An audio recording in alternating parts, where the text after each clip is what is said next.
जैसा कि हम लोग पिछले टॉपिक जो था उसमें हम लोग दर्पण के बारे में पढ़े थे, गोलीय दर्पण के बारे में। तो गोलीय दर्पण जो होता है, गोलीय दर्पण मान लीजिए गोलीय दर्पण हो गया, इसके केंद्र को सी माना जाता है और यह क्या होता है, यह एक भाग होता है, गोलीय दर्पण का एक भाग होता है।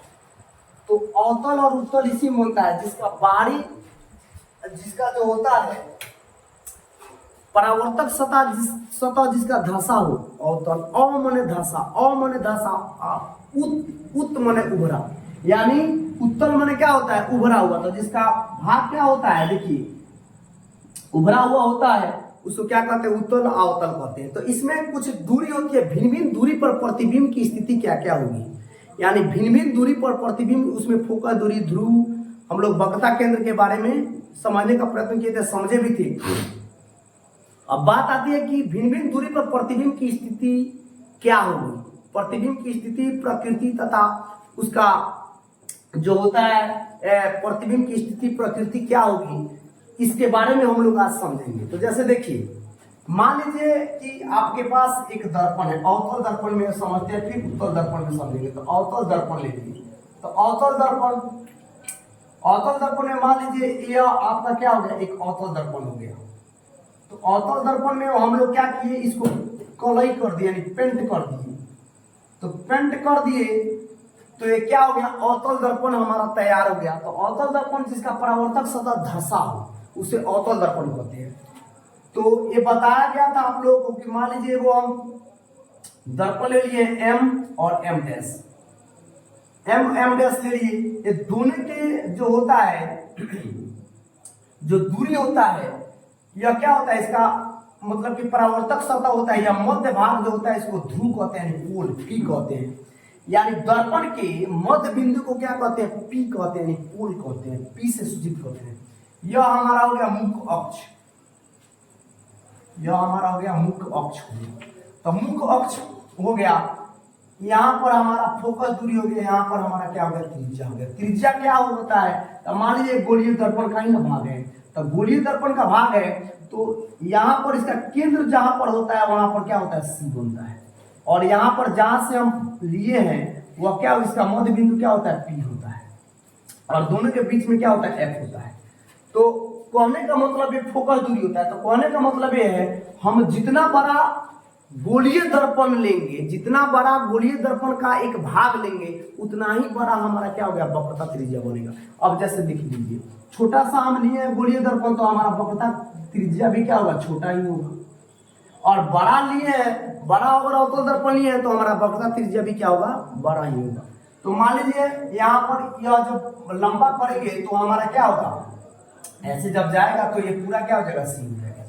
तो देखिए दर्पण की स्थिति कितना होती है, एक होता है एफ तथा पी के बीच, एफ तथा पी के बीच, एक होता है एफ पर, देखिए एफ तथा पी के बीच एफ पर, एक होता है सी तथा एफ के बीच, इसको एफ से परे भी बोलते हैं, एफ से परे भी बोलते हैं। कहीं कहीं दिया होगा कि एफ से परे, यानी एफ से परे का मतलब होता है सी और एफ के बीच, सी और अनंत के बीच, सी और अनंत के बीच। तो यहाँ पर क्या होगा, सी से परे भी कह सकते हैं, सी से परे भी कह सकते हैं, और अनंत हमारा 1 2 3 4 5 6 को स्थिति बनता है। यानी एक प्रकार से यह समझ लीजिए कि अगर दर्पण कोई ऐनक में अपना मुंह देख रहे हैं, हम किसी ऐनक में मुंह देख रहे हैं, तो जितने जितने दूरी पर जाएंगे वैसा वैसा प्रतिबिंब की स्थिति बनती जाएगी। तो कभी पी और एफ के बीच में होगी,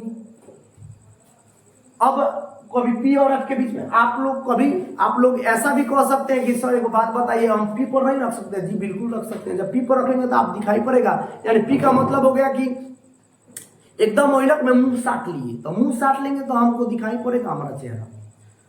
तो प्रतिबिंब का मतलब होता है कि अपने जैसा कोई आकृति बना हुआ प्रतिबिंब है। तो पी और एफ के बीच में रखेंगे तो हमारा प्रतिबिंब कहाँ बनेगा, एफ पर रखेंगे तो प्रतिबिंब कहाँ बनेगा, सी पर रखेंगे तो प्रतिबिंब कहाँ बनेगा, सी और अनंत पर रखेंगे तो प्रतिबिंब, यानी भिन्न भिन्न दूरियों पर हमारा प्रतिबिंब की स्थिति क्या क्या होगी, यह ग्राफ के जरिए हम लोग समझेंगे। तो आइए, तो सबसे पहले हम यहाँ पर एफ और पी के बीच में हम अपना क्या रखते हैं, कोई वस्तु रखते हैं। तो मान लीजिए ए बी कोई क्या है, वस्तु है, ए बी कोई वस्तु है, इसको थोड़ा सा बढ़ा देते हैं। बढ़ाने के पीछे रीजन क्या है बता रहे हैं। तो पी और एफ के बीच में हम अपना वस्तु रखें तो वस्तु आपतन से परावर्तन के बाद मुख्य फोकस एफ से होती है। याद रखिएगा, यह तीर का निशान बताता है कि कैसे गई है और कैसे रिटर्न हुई है। तो देखिए, जब भी कोई भी वस्तु जब रखते हैं कहीं भी दर्पण के सामने, तो आपतन से परावर्तन के बाद मुख्य फोकस एफ से गुजरेगी और यहाँ पर जो है हमारा, जब हम यहाँ से प्रकाश का परावर्तन करेंगे, यानी देखिए कहने का मतलब है हमारा एक आंख है और एक प्रकाश है।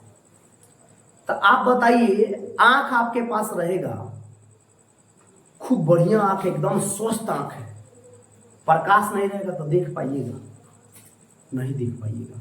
आप प्रकाश रहे, आंख नहीं रहे तो देख पाइएगा, नहीं देख पाइएगा। तो शुरुआती जो टॉपिक हमने शुरू किया था उसमें बताया हुआ था कि स्वस्थ मनुष्य जो है प्रकाश को, स्वस्थ मनुष्य का मतलब आंख भी, आई भी प्रकाश को नहीं देख पाएगा।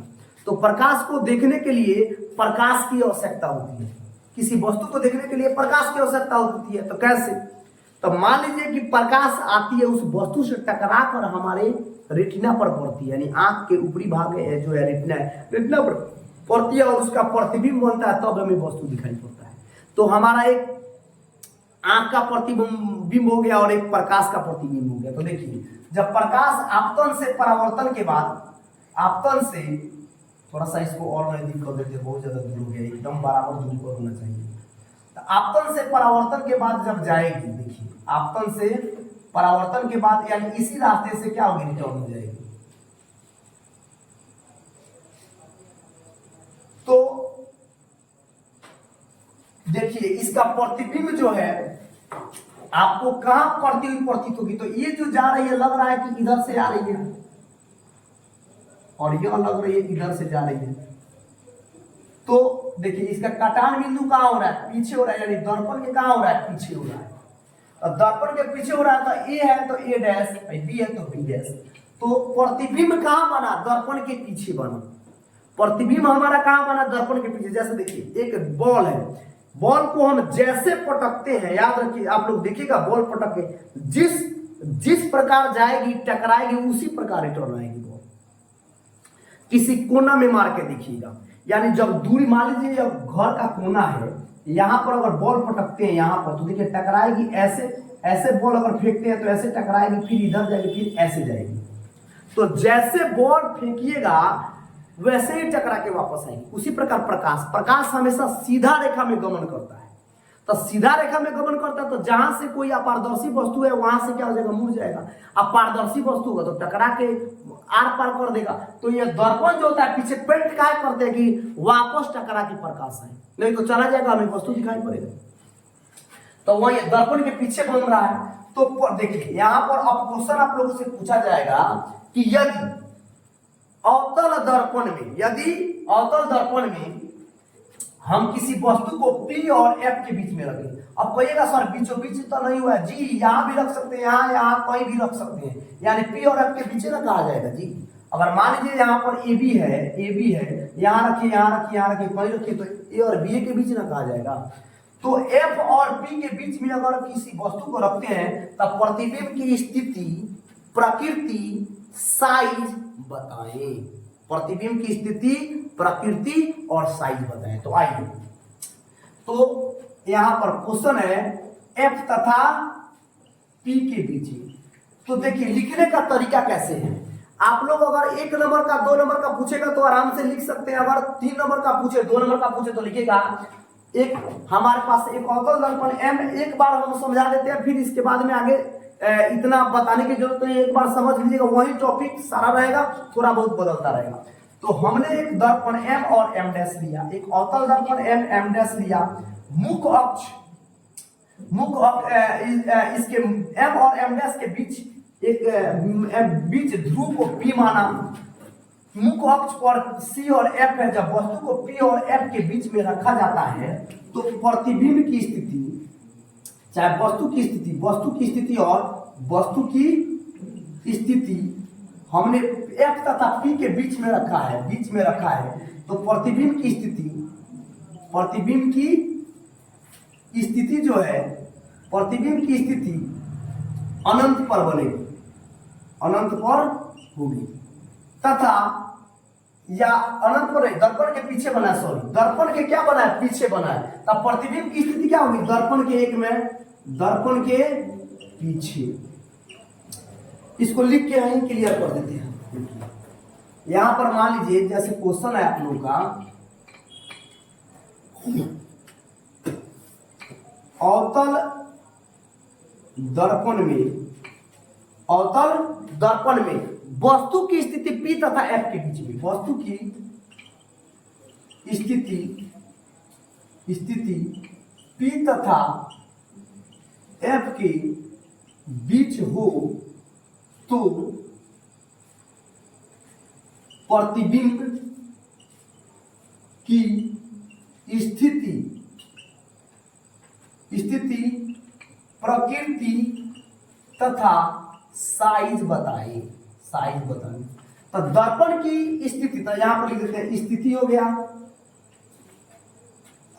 प्रकृति हो गया और साइज हो गया। तो अगर वस्तु की स्थिति P तथा F के बीच में हो तो प्रतिबिंब की स्थिति दर्पण से पीछे होगी, दर्पण से पीछे होगी, तथा इसका प्रकृति देखिए, जब दर्पण के पीछे बनेगी यानी सीधी बनी है, तो सीधी बनी है तो काल्पनिक प्रति, याद रखिएगा अवतल दर्पण में हमेशा वास्तविक तथा उल्टा प्रतिबिंब बनता है, लेकिन अगर F तथा P के बीच रखिएगा तो वो पीछे बनेगी। तो यही यहाँ पर P तथा F के बीच में यही पूछ देगा परीक्षा में कि अवतल दर्पण में कोई वस्तु की प्रतिबिंब दर्पण के पीछे कब बनती है, तो दर्पण की स्थिति जब P तथा F के बीच में होगी तभी बनेगी। तो देखिए यहाँ पर दर्पण के पीछे बनेगी, इसकी प्रकृति क्या होगी, काल्पनिक तथा सीधा होगा। यह काल्पनिक ना किया गया है जी कि पीछे बनी हुई है, काल्पनिक तथा सीधी बनेगी, काल्पनिक तथा सीधी होगी। और इसका साइज क्या होगा, बहुत बड़ा होगा, बहुत बड़ा होगा। देखिए वस्तु इतना है, इससे देखिए तो बड़ा बन रहा है कि नहीं बन रहा है। एक बार फिर से समझिए, एक बार फिर से समझिए कि यदि देखिए यहां पर मान लीजिए, क्योंकि पहला टॉपिक समझ में आ जाएगा तो उसके बाद से दिक्कत नहीं होगा। मान लीजिए यहां पर हमने क्या किया, एक अवतल दर्पण ले लिया है, अवतल दर्पण ले लिया है, यह हमारा हो गया मुख अक्ष हो गया P, यहां पर हो गया F, यहां पर हो गया C। हम P तथा F के बीच में रखे हैं ये वस्तु, तो आपतन से परावर्तन, आपतन से परावर्तन के बाद मुख फोकस F से गुजरेगी। और यहां पर देखिए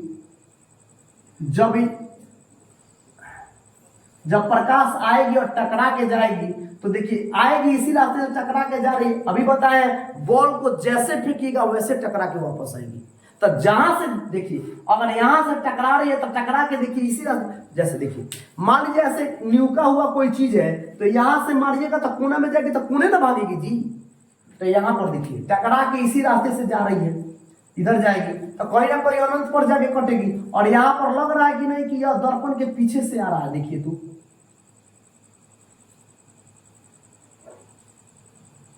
देखिए कटान बिंदु कहां पर है, यहां पर। तो देखिए तो दर्पण से बहुत बड़ा बना कि नहीं प्रतिबिंब। इसका मतलब क्या हुआ, हम दर्पण के जैसे जैसे नजदीक जाएंगे वैसे वैसे मेरा प्रतिबिंब बड़ा बनता जाएगा। और दर्पण को कोई दूरी पर रखेगा तो पूरा मेरा शरीर दिख जाएगा, और वहीं जैसे जैसे करीब जाएंगे हमारा मुंह तक नहीं दिखेगा, माने मुंह तक, मुंह ही लगेगा कि पूरा ऐनक में मेरा मुंह ही पूरा दिखाई दे रहा है, यानी पूरा माउथ पूरा फेसिंग की ओर दिखाई पड़ रहा है। और जैसे जैसे पीछे जाएंगे पैर मुंह पूरा एकदम दिखाई पड़ने लगेगा।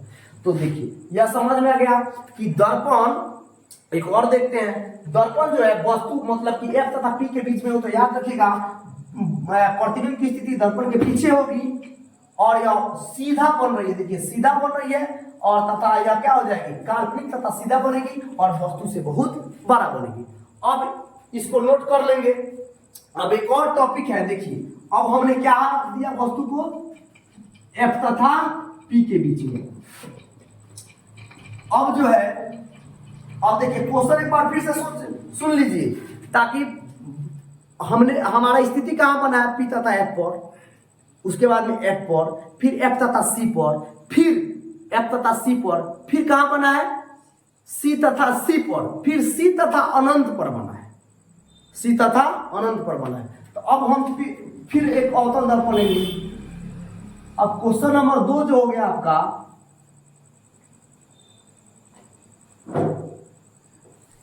यह हो गया आपका मुख अक्ष, यह हो गया दर्पण के बीचों बीच भाग को ध्रुव कहते हैं, यानी केंद्र, यानी इसको पोल P से सूचित करते हैं। अब देखिए यह मुख फोकस हो गया, यह आपका वक्रता केंद्र हो गया, यानी वक्रता केंद्र हो गया। तो अब कहने का मतलब ये है, मतलब यह बनता है कि हमने P तथा F पर रखा है, अब वस्तु को हम F पर रखते हैं, P तथा F पर। फिर एक बार क्वेश्चन समझ लीजिए, वस्तु की स्थिति F पर हो तो प्रतिबिंब, एक में क्वेश्चन बन रहा है प्रतिबिंब की स्थिति, प्रतिबिंब की स्थिति 2 में प्रकृति, प्रतिबिंब की प्रकृति, तथा 3 में प्रतिबिंब का साइज बताइए, साइज बता, क्वेश्चन बन गया। तो देखिए जब प्रतिबिंब वस्तु की स्थिति F पर हो, F पर हो तो आप लोग को अभी बताया गया, जब वस्तु F पर रखा गया तो आपतन से परावर्तन के बाद मुख्य फोकस F से भी गुजरेगी, यहां तक तो कोई दिक्कत नहीं है। और प्रकाश की स्थिति क्या होगी, तो प्रकाश की स्थिति देखिए,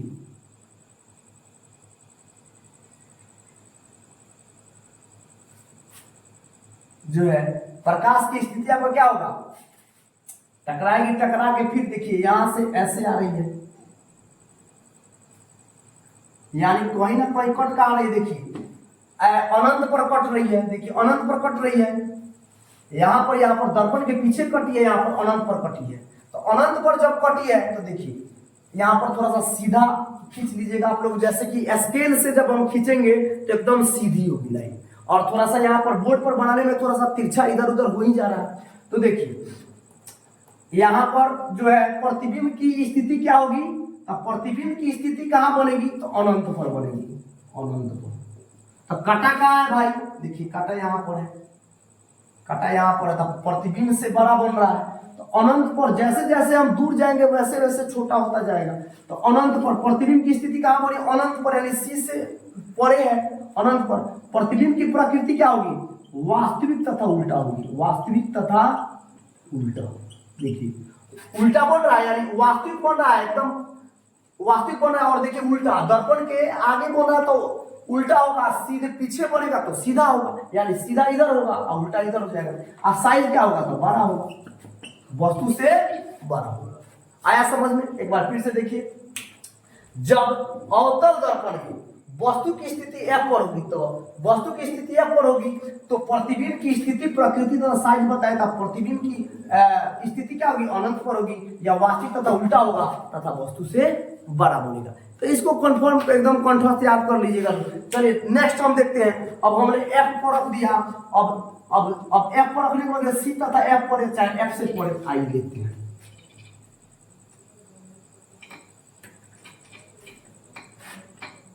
अब देखिए यहाँ पर यही चीज C तथा F पर हो, तो अब यहाँ पर C पर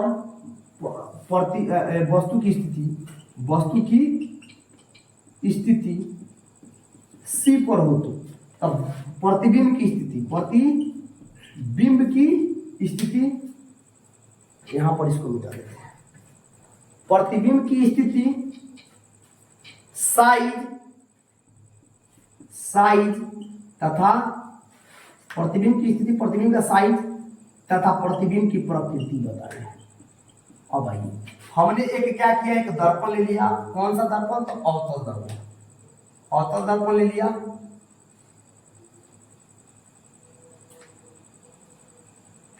यह हमारा हो गया मुख अक्ष,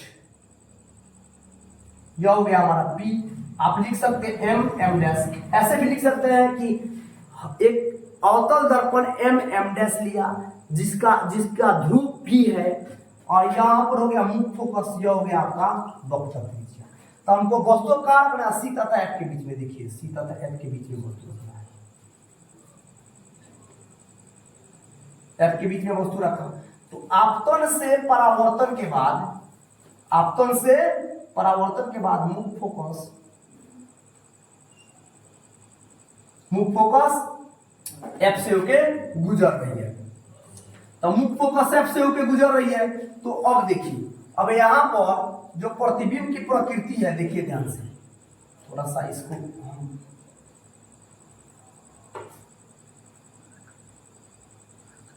थोड़ा सा छोटा हो गया, यहाँ पर बना लेते हैं। देखिए यहाँ पर मान लीजिए दर्पण हो गया, इसको पेंट कर दी, यह हो गया आपका पी, यह हो गया आपका मुख्य अक्ष, यह हो गया आपका एफ, यह हो गया आपका सी। दर्पण वस्तु यहाँ रखी है एफ तथा सी के बीच में। आपतन से परावर्तन के बाद देखिए तो ऐसे आ रही है, और यही जब वस्तु हम यहां रखते हैं तो आपतन से परावर्तन के बाद में कहां जाएगी? आपतन से परावर्तन के बाद में हमारा प्रतिबिंब की स्थिति जो होगी, प्रतिबिंब की स्थिति, तो वस्तु की देखिए कहां बढ़ रहा है, यहां पर देखिए तो कहां जाके कट रहा है,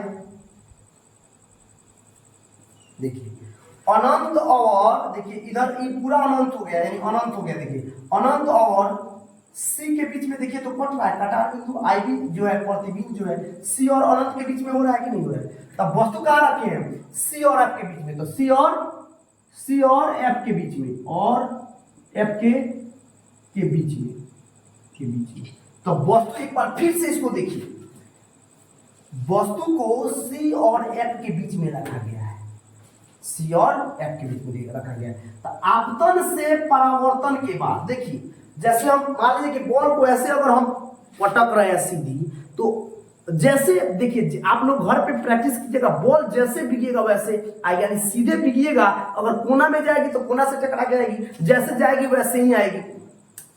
तो प्रकाश जो है हमेशा सीधी रेखा में चलता है, हमेशा स्ट्रेट लाइन में क्या होता है, लाइट जो होता है क्या होता है, उसका गति होता है, यानी चलता है। तो कहने का मतलब है कि सी और एफ के बीच में रहता है, आपतन से परावर्तन के बाद मुख्य फोकस एफ के बीच में गुजरी है।